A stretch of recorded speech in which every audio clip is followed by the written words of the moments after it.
Assalamualaikum warahmatullahi wabarakatuh. Saya Farfit Ragusino dari kelompok 10.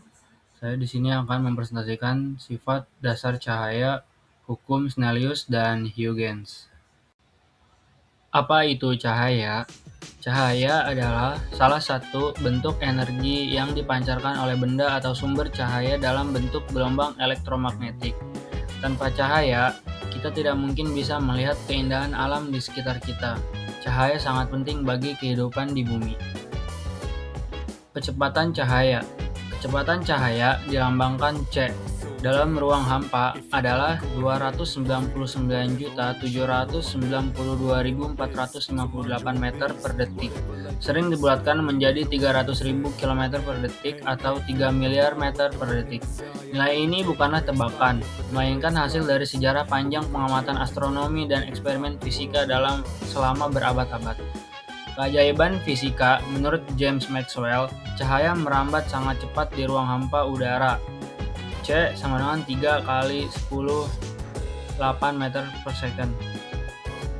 Artinya, cahaya bisa mengelilingi bumi berkali-kali hanya dalam 1 detik. 1. Cahaya merambat lurus. Cahaya akan selalu bergerak lurus selama tidak ada penghalang. Contohnya adalah berkas cahaya senter di malam hari. Cahaya matahari yang masuk melalui ventilasi rumah tampak seperti garis lurus. Yang kedua, menembus benda bening. Transparansi benda, cahaya dapat melewati benda yang jernih atau transparan tanpa terhalangi. Benda bening, contohnya kaca, air jernih, plastik bening. Benda gelap, contohnya kayu, tembok, besi, itu tidak bisa tembus cahaya. Yang ketiga, cahaya dapat dipantulkan. Pemantulan refleksi terjadi saat cahaya mengenai permukaan benda lalu berbalik arah. Pemantulan teratur terjadi pada permukaan rata seperti cermin. Pemantulan baur terjadi pada permukaan tidak rata atau kasar. Yang keempat, cahaya dapat dibiaskan. Pembiasan, refraksi. Peristiwa pembelokan arah rambat cahaya saat melewati dua medium dengan kerapatan berbeda, misalnya dari udara ke air. Pensil dalam gelas yang berisi air terlihat patah. Kolam renang terlihat lebih dangkal dari aslinya. Ikan di akuarium terlihat lebih besar. Pembiasan refraksi adalah peristiwa pembelokan arah rambat cahaya akibat melewati dua medium dengan kerapatan optik yang berbeda. Oke, pemantulan dan pembiasan. Ketika suatu gelombang melewati pembatas antara dua material yang berbeda, maka sebagian energi dipantulkan, sebagian energi diteruskan atau diserap kecepatan yang berbeda. Dan di bawahnya lagi, energi cahaya pantul disebutnya albedo. Nah, contoh albedo pada cermin 96%. Oke, dari gambar di sebelah kanan, bagaimana cara menjelaskannya? Jadi, yang bagian A itu kan menunjukkan hukum dasar pemantulan dan pembiasan cahaya ketika melewati dua permukaan yang berbeda, kayak dari udara ya N1 ke N2-nya. Nah, sinar cahaya terangnya itu kan menuju ke permukaan dengan sudut tertentu. Nah, yang bagian keduanya kan itu ada sinar pantul. Nah, itu cahaya yang memantul kembali ke atas dengan sudut yang sama. Terus yang bagian sinar biasnya itu kan cahaya yang menembus masuk ke dalam kaca dan arahnya sedikit dibelokkan. Dan bagian yang gambar yang kedua itu proses penyaringan cahaya. Kan itu dijelasin yang bagian sisi kiri yang ada logonya 1 gitu atau I gitu, itu artinya apa? Cahaya tersebut adalah cahaya biasa. Loh kok kenapa nggak biasa gitu kan ya? Atau tidak terpolarisasi gitu kan? Yang gelombangnya kan bergetar ke segala arah gitu. Nah, ada lagi yang bagian setengah I yang sisi kanan atas, kan itu artinya apa? Cahaya pantulannya sudah terpolarisasi sempurna. Jadi gelombang yang disaring sehingga hanya bergetar ke arah satu arah saja, jadi sejajar dengan permukaannya aja. Nah, yang bagian eh, yang sudah bagian masuk, yang setengah I-nya juga, kan itu kan cahaya masuk ke dalam medium sebagian besarnya. Nah, itu adalah sisa cahaya yang diteruskan dan hanya terpolarisasi. Jadi atau maksudnya sebagian terpolarisasi kayak gitu. Oke, pemantulan versus pembiasan dari kolom tersebut, dari parameter perbandingan, pemantulan, dan pembiasan. Oke, langsung ke parameter perbandingan dari pemantulan. Itu sinar cahaya mengenai permukaan akan dipantulkan kembali ke medium yang sama. Sedangkan yang pembiasan, itu sinar cahaya saat menyerang mengubah kecepatan dan arah rambatnya. Bagian permukaan, sebagian besar terjadi pada permukaan yang mengkilap seperti cermin. Ya, mukanya yang mengkilap, mungkin ya dari perak juga berpengaruh juga. Terus yang bagian pembiasannya, sebagian besar terjadi pada permukaan transparan seperti lensa. Oke. Dari sudut datang, sama dengan sudut pantulnya. Kalau dari pembiasannya juga, tidak sama dengan sudut bias. Bisa jadi ngacak gitu kan. Oke, dari pembentukan gambarnya, representasi sempurna atau hampir sempurna dari objek yang sebenarnya. Kalau dari pembiasan, itu bayangannya terbentuk terdistorsi atau tergantung pada sudut pandang, sudut datangnya aja. Dan untuk kecepatan propagasi itu tidak ada perubahan yang dicatat. Sedangkan yang untuk pembiasan, kecepatan propagasi berubah-berubah. Oke, dari prinsip Huygens. Nah, itu ada fotonya situ, si Huygens itu sendiri. Oke. Traité de Lumière atau Wave of Theory of Light. Setiap titik pada muka gelombang cahaya dapat dianggap sebagai pusat gelombang baru atau sekunder yang memancarkan gelombang baru ke segala arah dengan kecepatan rambat yang sama dengan cepat rambat gelombangnya. Dan di situ ada gambarnya di situ, bagaimana cara menjelaskannya. Oke. Di gambar tersebut itu kan muka gelombang, garis biru yang bawahnya, terus itu kan posisi awal gelombang yang saat ini. Terus ada titik-titik di sepanjang garis tersebut. Nah, di sepanjang garis tersebut, Huygens itu kan sudah dikatakan yang seperti di bawahnya itu kan. Terus lengkungan-lengkungan setengah lingkarannya itu riak-riak kecil, ya bisa aja disebut dengan wavelet atau anak gelombang gitu kan ya. Terus dipancarkan oleh titik-titik yang tadinya arahnya ke depan. Nah, di situ kan nggak ada rumusnya ya. Oke, paling rumusnya itu kan sebelum bahas rumusnya itu kan jarak sejauh apa riak kecil tersebut yang telah merambat. Terus S-nya itu kan rumusnya itu kan S sama dengan VT. S itu kan didapat dari kecepatan gelombang. Terus dikalikan dengan waktu yang ditempuhnya gitu. Nah, ada lagi muka gelombang baru atau garis biru yang bagian atasnya. Kalau menarik sebuah garis lurus yang menyentuh, ujung-ujungnya lengkungan riak kecil yang tadi terbentuk garis baru. Garis inilah yang menjadi posisi gelombang berikutnya setelah beberapa waktu berlalu. Oke, dalam gambar tersebut ada pemantulan menurut asas Huygens.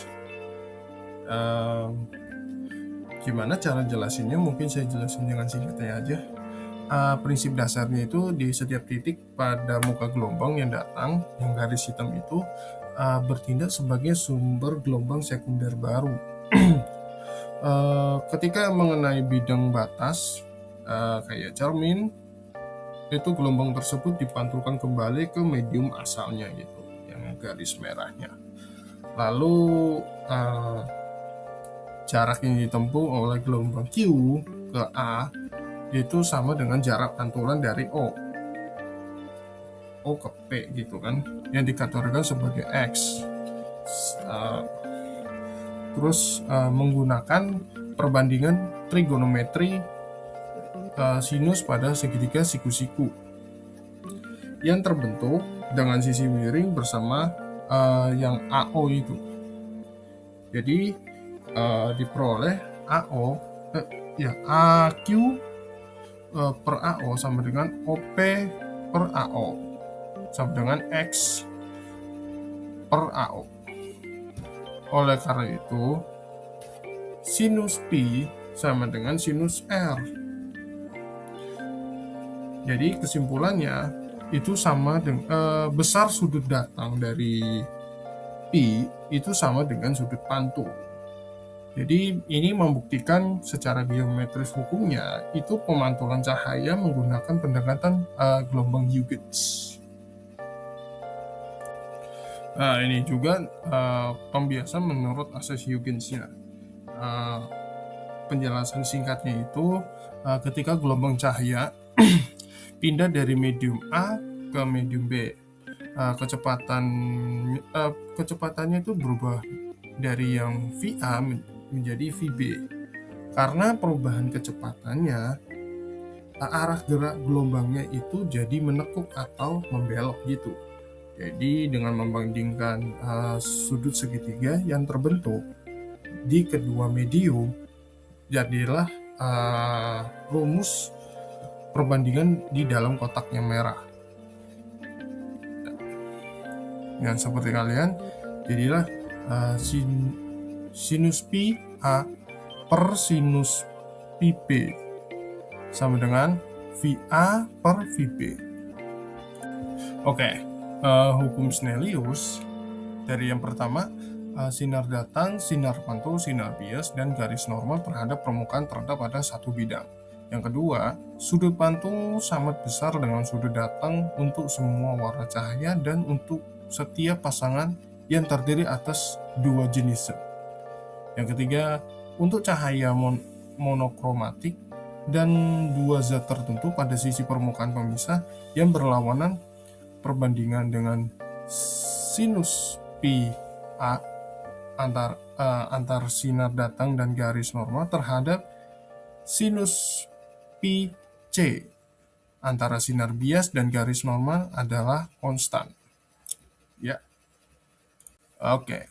Dari gambar tersebut ada persamaan Snellius. N1 sinus I sama dengan N2 sinus R. Nah, I-nya tersebut itu cara bacanya sudut datang. Oke, langsung dari gambar yang kiri itu kan kurang rapat ke lebih rapat. Jadi contohnya itu gimana sih? Cahaya lewat dari udara itu kan masuk ke air. Terus efeknya itu gimana? Cahaya akan membelokkan, mendekati garis putus-putus tegak. Kayak garis normal di N tersebut. Jadi akibatnya sudut bias itu terlihat lebih kecil dari sudut yang datang. Lalu yang gambar yang kedua itu lebih rapat ke kurang rapat. Contohnya itu kan cahaya lewat dari dalam air keluar ke udara. Lalu masuk di bagian efeknya, cahaya akan membelokkan menjauhi dari garis tegak. Akibatnya, sudutnya bias terlihat lebih melebar daripada sudut datangnya. Oke, aplikasi hukum Snellius pemantulan sempurna. Dari gambar-gambar ini kalian bisa lihat sendiri. Jika sudut datang diubah-ubah, maka sudut sinar bias juga akan berubah. Sehingga pada suatu saat sudut sinar biasnya besarnya 90 derajat. Sudut sinar datang dengan sudut bias 90 derajat itu disebutnya sudut kritis atau batas. Sudut kritisnya yang kalian bisa lihat baca sendiri dengan rumus-rumusnya atau simbol-simbolnya itu sendiri gitu ya. Oke, langsung dari contoh soalnya aja.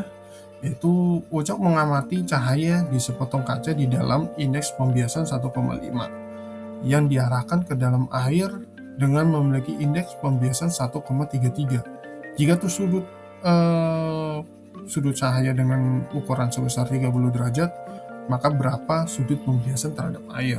Oke, cara jelasinnya itu masukin angka ke rumus dengan pakai hukum Snellius, yaitu N1 dikali sinus theta 1 sama dengan N2 dikali sinus theta 2. Terus habis masukin angka yang diketahui dari soal, dari indeks biasnya 1,5, sudut datangnya 30, dan indeks bias airnya 1,33 gitu kan. Habis itu hitung bagian sisi kirinya, nilai dari sinus 30 derajat itu kan kalau nggak salah 0,5 ya, perhitungan dari kalkulator. Terus habis itu dikalikan dengan indeks bias kacanya, 1,5 dikali 0,5 sama dengan 0,75. Cari nilai sudut biasnya itu atau sinus theta 2. Nah, itu kan 1,33 kan langsung pindahin ke bawah untuk bagi hasil yang tadi gitu kan. Habis itu masukin sinus theta 2 sama dengan 0,75 dikali 1,33. Hasilnya 0,5639. Akhirnya langsung cari sudut bagian akhirnya.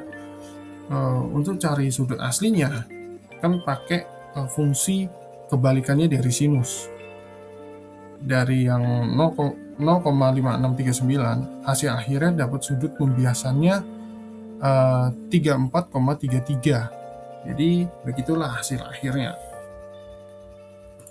Oke, masuk ke contoh soal yang bagian keduanya. Cepat rambat cahaya di medium A besarnya kan 2 dikali 10⁻8. Bila cepat rambat cahaya di ruang hampa 3 kali 10⁻8 meter per second, berapakah indeks bias mutlak medium itu?